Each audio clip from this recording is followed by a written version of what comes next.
Ma'am Maridel at Sir Michael, no? Unang tanong namin, kaninong tiyahin? Sa akin po. Sa inyo po, kay Ma'am Maridel, no? Opo. Sabi ni Shari kanina, yung baby boy natin is 9 days pa lang. Opo. Oo. So, ma'am, bakit naman po napunta? No? Paano napunta sa tiyahin muna? Yung Nakiusap po kasi ako dun sa tiyahin ko na kung pwedeng sa kanya muna habang naghahanap kami na mauupahan after 3 days. Mm-mm. Ngayon po, nung nakahanap na po kami na mauupahan, nung sinabi namin na kukunin na namin siya, ang dami na po niyang alibay na sabi niya na ipapasyal niya yung anak ko dun sa ibang kamag-anak namin. Tapos para daw makahingi ng panggatas, pampampers. Pag kinuha daw namin, pag kinuha na namin, yun, meron na siyang pambiling gatas, pampers. Tapos nung kukunin na namin, ulit kinabukasan, sabi niya sa akin, sige na, kunin mo na ulit, bukas na lang. Ngayon nung kinabukasan na kukunin ko na, wala na ulit siya dun sa bahay. In short, ha? Ipinagkatiwala nyo lang muna yung bata. In the meantime, na naghahanap kayo ng matitirahan. Opo. So, 3 days. Opo. Yung sinabi po ninyo. At itong tiyahin na to, talagang kilala nyo to ng personal? Malapit talaga kayo dyan sa tiyahin na yan? Opo, malapit. Baka naman tiyahin lang na hindi nyo talaga kakilala. Hindi po, malapit po. Kasi siya po yung, pag wala po ako, siya po yung tumutulong sa akin. Okay. At nung tinanggap po niya yung bata, wala naman po siyang sinabi. Baka kasi ang iniisip naman niya, talagang ibinigay na ninyo yung bata. Hindi naman ganun yon. Hindi naman po, sir. Oo, kasi kung ganun, ibang usapan na po yon. Trafficking na po ang tawag natin doon. No? So, in this case, and I think nangyayari din naman talaga ito, siyempre, habang wala pang matitirhan yung bata, naghahanap kayo, ipinagkatiwala ninyo. Opo. Okay. Meron ba siyang kasama sa bahay? Wala po. So, mag-isa lang din siya? Opo. Okay. So, after 3 days, babalikan na ninyo, wala na. Wala na po. Wala na si tiyahin, wala na rin yung bata. Wala na po yung bata. Pero Tapos, nakakausap pa rin ninyo opo. si tiyahin. Sa tuwing kukunin namin siya, sasabihin niya sa amin, kunin mo dito sa ganitong lugar. Tapos ako naman, pupunta ko kahit malayong lugar, pagpunta ko sa lugar na yun, wala rin po sila dun. Okay. Ibig sabihin, kung 9 days na, ilang araw nyo na pong kinakausap tong time, ilang araw na niya kayong pinapangakuan na ibabalik yung bata, hanggang sa amin wala pa rin? Wala pa rin na po. po. So, asan na raw po siya ngayon? Sabi, ang last sabi niya po sa amin, nasa Novaliches daw po siya ngayon. Novaliches po. Saan nyo iniwan yung bata? Sa Laguna po. Saan sa Laguna? Sa may Santo Domingo, Binyan. Sa may Binyan? Opo. Okay. So, wala na siya doon ngayon sa Binyan, sinasabi niya na nasa Novaliches na siya. Opo. Pinuntahan ninyo? Hindi po namin kasi, ayaw po niya sabihin na kung saan po lugar sa Novaliches. Hindi po siya mag-reply sa mga chat ko, sir. Pag Okay. tinatawagan po namin siya, pinapatayan po kami ng cellphone. Anong trabaho nitong si Tiyahin? Wala po sa ngayon, wala po siyang trabaho. Kung wala siyang trabaho, paano niya nabubuhay ngayon yung bata? Kasi yung mga kachat niya, yung mga kachat niya, kapag nakipagrelasyon siya doon, tapos pag wala ng pera, pag nagkaroon na siya ng pera, pag wala ng pera yung lalaki, iniiwanan niya. Tapos naghanap uli siya ng panibagong My goodness, ha? Una sa lahat, hindi nyo dapat iniwan sa ganyang klaseng tao. Etong baby na to. Okay, kasi in the first place, wala na rin naman pala siyang kakayahan na bigyan ng maayos na trato. Or at least man lang yung pangangailangan nung bata. So, right now, ma'am, ha? Hindi po natin alam kung saan exactly sa Novaliches. Pero nako-contact nyo pa rin ba siya? Natatawagan, natitext, nagre-reply ba? Yung may iba-iba pong po sa amin, tumatawag, nagte-text po sa amin. Pero ma'am, hindi nyo po ipinampon, ha? Yung Hindi bata. po, Gusto sir. ko lang maging malinaw. Hindi po. Ma'am, wala pong pera na involved. Wala naman po. Siya po yung nagbayad ng hospital bill, siya po yung Para po Wala naghati lang Parang po. nagdagdag lang po siya Nagdagdag ng na lang ano, po. Kasi Tumulong. Opo. Ganon. Ganito po ang gagawin natin dyan. No? Siyempre, kawawa yung mga magulang. We are concerned dun sa well-being nung bata. Staff Sergeant, magandang hapon po. No? Eto po, kasi nakausap lang namin si Ma'am Maridel Soriaga. May nawawala pong bata dito. Okay? And yung lead natin para mahanap po ito is etong kanyang tiyahin na si Yani Faith Soriaga. Na as of now, di rin natin alam kung totoong nasa Novaliches talaga siya, pero at some point, she was there in Binyan. Staff Sergeant, ano po kaya ang pwede natin gawin dito para ma-rescue natin yung bata? Yun nga po, attorney. Kaya kung pwede, manawagan muna kasi hindi malocate ni mother kung saan po nakatira si Ma'am Yanit sa Novaliches. Wala tayong, at as of now, wala tayong matibay na lead doon sa location po Opo. ng Opo. ni Ma'am Yani Faith Soryaga. So tama, no? Mainam na magtulungan tayo kasama yung mga netizens. Opo. Alam nila kung asan tong si Yani Faith. Makikipagtulungan din po agad kay Ma'am Maribel para ma-resolve po yung sitwasyon na pinaharap po ngayon kasi yung anak po niya ay hinabiling pansamantala sa kanyang tiyahin na si Ma'am Yani Faith. Opo, oo. Tita, sana ibalik mo na yung anak ko. First baby ko yan. Itangayin niyo po. Maawa na po sa... Kung ano naman yung kailangan mo, tita, sabihin mo lang kung... Huwag mo na itangay yung anak namin. First baby ka yan, tita. Kung nasan ka man po ngayon, tita, sabihin mo na para makuha namin yung anak namin. Hindi ka namin papakulong. Ibabalik mo lang anak namin.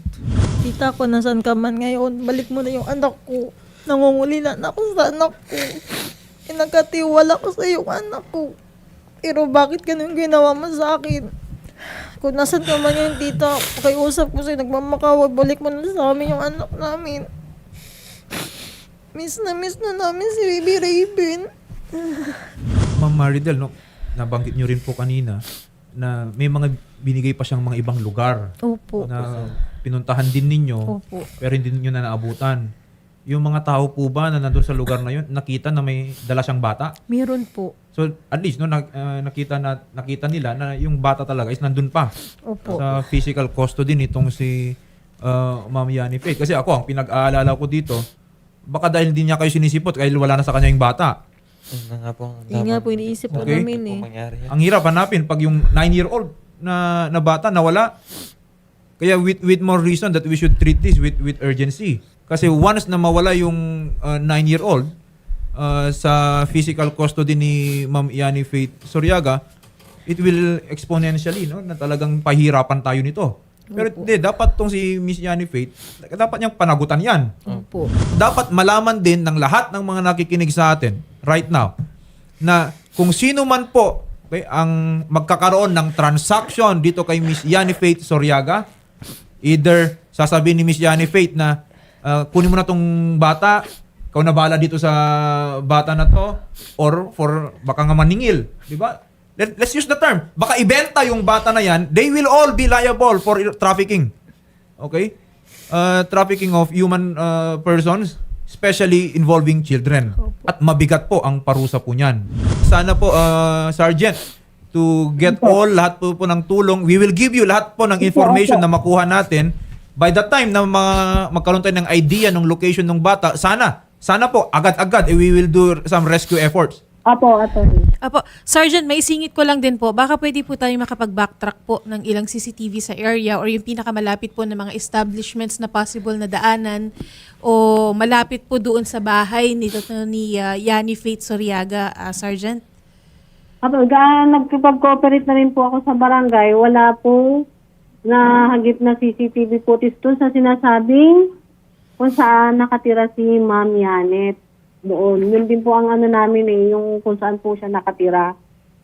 At wala din po doon si Ma'am Yane na nakatira doon sa Santo Domingo. Kumbaga hindi siya rehistrado doon, ma'am. Oo po, wala po. Hanggat ngayon po ay tinatry po namin para malocate po yung bata. At sana po ay kami ay nananawagan din po sa inyong hisilan na sana makipag-cooperate naman po si Ma'am Yani Faith. At agad-agad naman po kami cooperate din po kayo kung ano po magandang gusto nilang kung gusto nilang ihabla o yung pero mas maganda na maisolin niyo yung bata kasi nag-aalala na rin po yung nanay.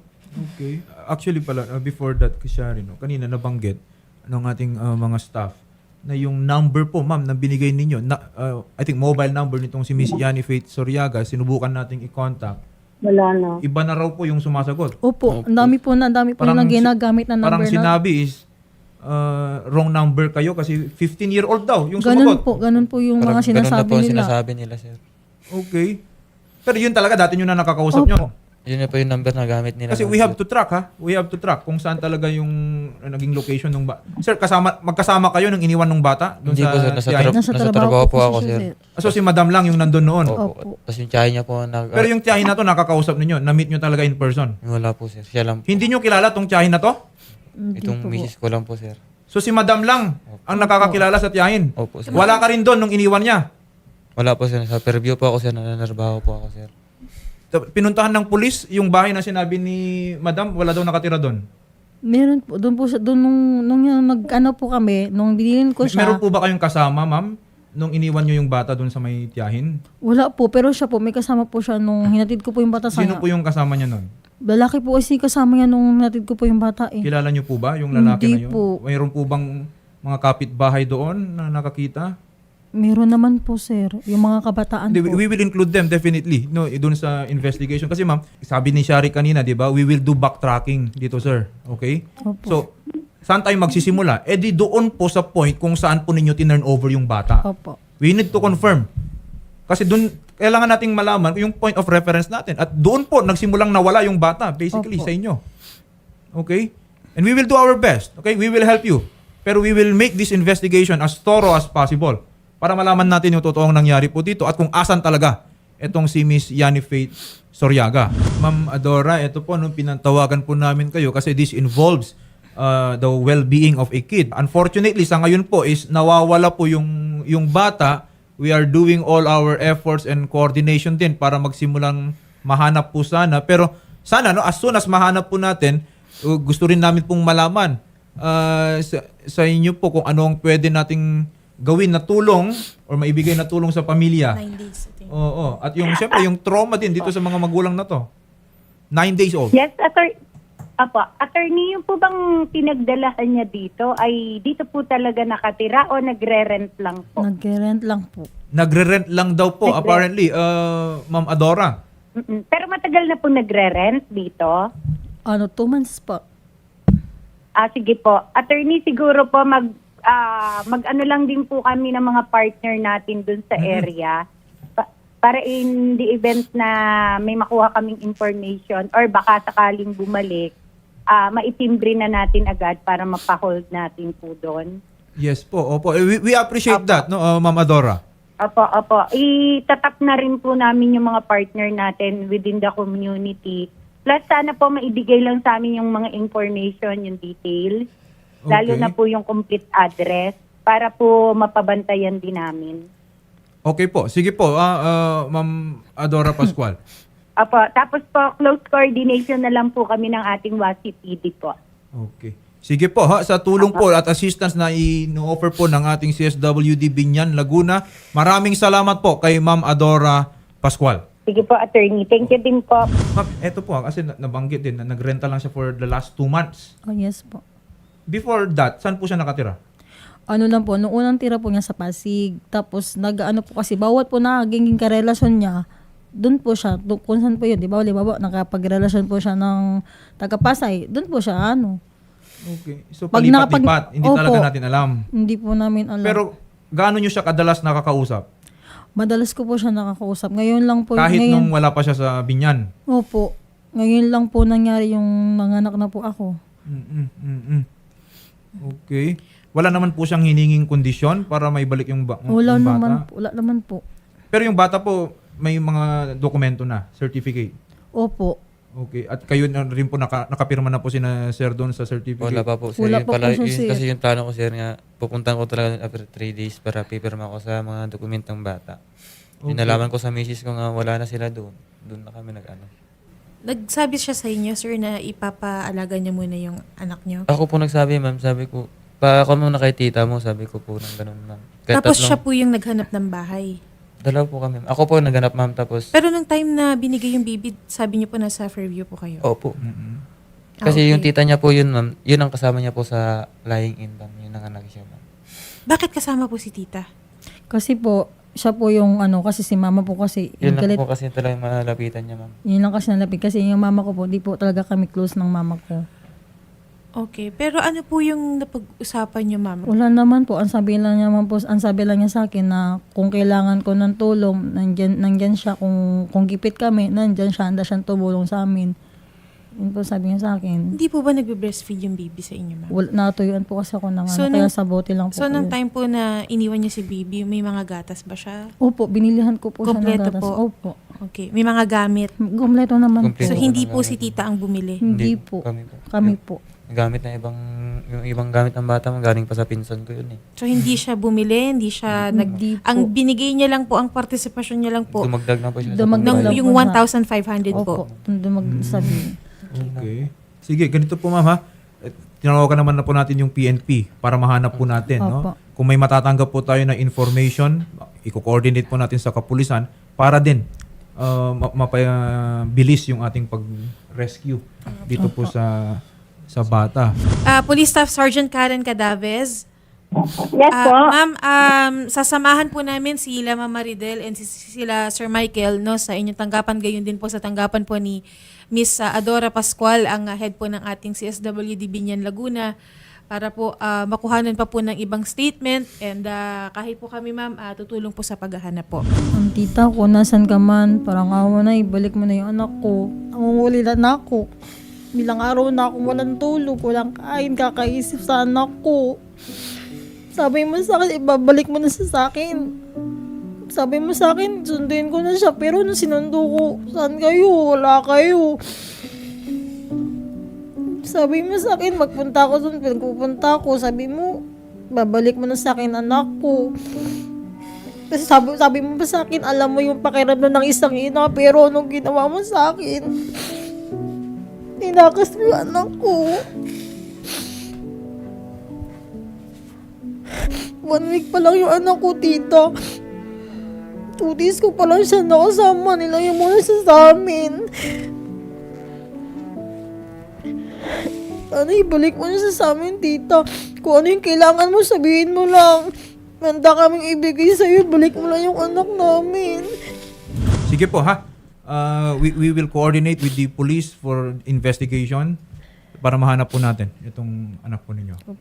Magandang hapon po, and kung meron man pong development or update information po, Yes agad po po. namin ipagbibigay alam sa inyo. Opo. Salamat Salamat po. Thank you.